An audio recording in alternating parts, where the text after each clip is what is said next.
இடிக்குது.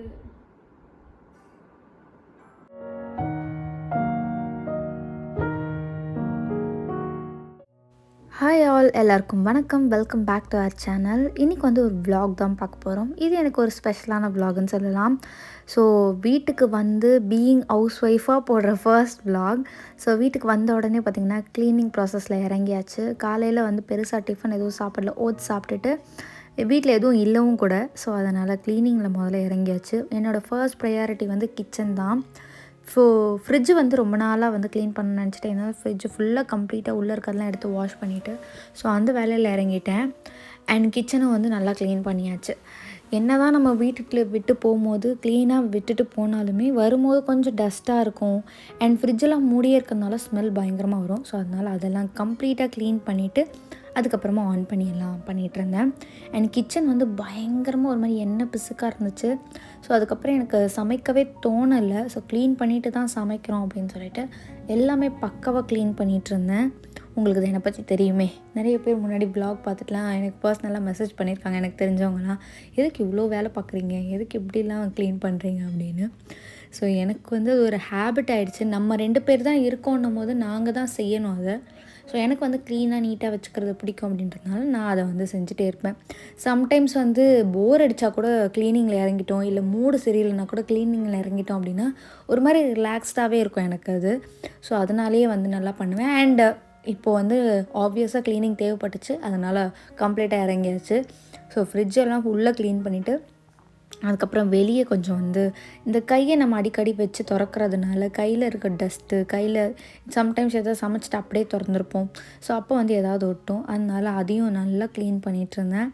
ஸோ வந்து ஃப்ரிட்ஜு வந்து ஆல்ரெடி வந்து ஹை மெயின்டெனன்ஸ் மாதிரி இருக்குது பார்க்குறதுக்கு. ஸோ அதனால நம்ம பக்காவாக மெயின்டைன் பண்ணணும் அப்படின்னு சொல்லிட்டு அப்பப்போ தொடச்சிருவேன். பட் ஸ்டில் அங்கங்கே விட்டு போன கரையெல்லாம் இருக்கும். ஸோ அதையும் வந்து கம்ப்ளீட்டாக க்ளீன் பண்ணியாச்சு. ஸோ இதெல்லாம் க்ளீன் பண்ணும்போதே கொஞ்சம் ஒரு மாதிரி ஃப்ரெஷ்ஷாக ஃபீல் பண்ணேன்.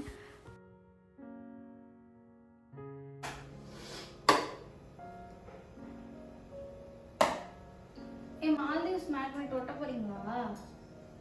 ஆமா, ஒட்டக்கூடாது.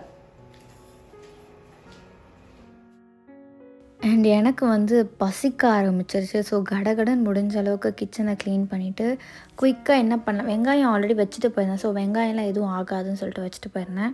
அண்டு ரோட்டில் வந்து தக்காளி வந்துச்சு, அதையே வந்து வாங்கி சரி டொமேட்டோ ரைஸ் பண்ணிடலாம் அப்படின்னு சொல்லிட்டு கடன்னு எனக்கு கையெல்லாம் நடுங்க ஆரம்பிச்சிருச்சு. அந்த அளவுக்கு பசி எடுத்துக்கிச்சு. ஏன்னா காலையிலும் பெருசாக எதுவும் சாப்பிடல அப்படிங்கிறதுனால. ஸோ கடகடன் தக்காளி சாதம் பண்ணுற அவசரத்தில் உப்பை வேற ஜாஸ்தியாக போட்டுட்டு திருப்பியும் கொஞ்சம் ரைஸ் வந்து தனியாக வடித்து அதுக்கப்புறம் இதோடு சேர்த்து கலந்து இப்படியெல்லாம் பண்ணிகிட்ருந்தேன் நான். ஸோ அவசரமாக செஞ்சாலே இப்படி தான். பட் எனக்கு பசி வந்து என்னால் தாங்கவே முடியாது. கண்ணுலேருந்து தண்ணியெல்லாம் வந்துடும், அந்த அளவுக்கு பசி எடுக்கும். இந்த மாதிரி ஹேபிட் யாருக்காவது இருக்குது அப்படின்னா கண்டிப்பாக கமெண்ட்டில் சொல்லுங்கள்.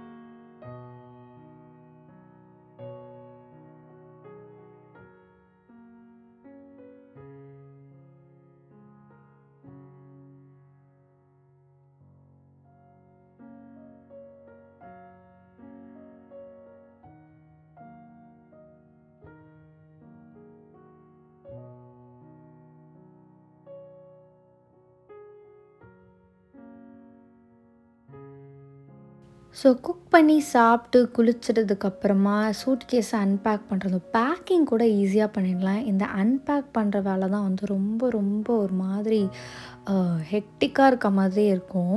ஸோ நம்ம பேக் பண்ணும்போது ஜாலியாக பேக் பண்ணுவோம், பட் அன்பேக் பண்ணும்போது அது பெரிய வேலை மாதிரி இருக்கும். ஸோ அதை வந்து பண்ணிகிட்டு இருந்தேன் நான். ஒரு சூட்கேஸில் என் ட்ரெஸ் இருந்துச்சு. ஸோ எந்த மட்டும் ஃபஸ்ட்டு நான் அன்பேக் பண்ணிகிட்டு இருந்தேன். அவரோட சூட்கேஸ் வந்து அவர் பார்த்துக்குவார் அப்படின்னு சொல்லிட்டு அப்படியே விட்டாச்சு. ஸோ இதுதான் வந்து அன்றைக்கி பெருசாக நடந்துச்சு. இன்னும் நிறைய க்ளீனிங் ஒர்க் பெண்டிங் இருந்துக்கிட்டே இருக்குது அப்படின்னு தோணிகிட்டே இருக்கும் எனக்கு எப்போவுமே. ஐயோ இதை விட்டுட்டோமே அதை விட்டுட்டோமேன்னு. பட் ஒரே நாளில் எல்லாத்தையும் செய்ய முடியாது அப்படிங்கிறதுனால கொஞ்சம் கொஞ்சமாக தான் செய்ய முடியும். இல்லைனா நான் வந்து அப்படியே வந்து உடம்பு சரியில்லாமல் படுத்துக்குவேன் நான். முதுகு வலி, கை வலி, எல்லா வலியும் வந்துடும், இருக்கிற எல்லா வலியும். ஸோ அதனால் கொஞ்சம் கொஞ்சமாக பண்ணலாம் அப்படின்னு சொல்லிட்டு நாளைக்கு வந்து ரெஸ்ட் ரூம் க்ளீன் பண்ணுறது அண்ட் கொஞ்சம் டீப் க்ளீனிங் ஒர்க்கும் இருக்குது. ஸோ அதெல்லாம் பண்ணணும். ஸோ அதனால் மற்றதெல்லாம் அப்படியே விட்டு வச்சுருந்தேன்.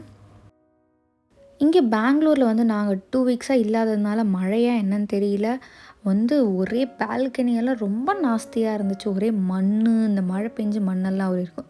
ஸோ ஃபைனலாக அதையும் வந்து க்ளீன் பண்ணியாச்சு. ஸோ இதெல்லாம் க்ளீனாக பார்க்கும்போது தான் ரொம்ப நல்லா இருந்துச்சு. செடியை வந்து கீழ் வீட்டில் கொடுத்துட்டு போயிருந்தோம் தண்ணி ஊற்ற சொல்லி. ஸோ அவங்க வந்து பக்காவாக தண்ணி ஊற்றிட்டாங்க. ஸோ இப்படி தான் ஃபைனலாக கிச்சனெல்லாம் க்ளீன் பண்ணியிருந்தேன். ஒரு நாள் கிச்சன் டூர் கண்டிப்பாக போடுறேன், வேணும்னா மறக்காமல் ஒரு கமெண்ட்டில் சொல்லுங்கள்.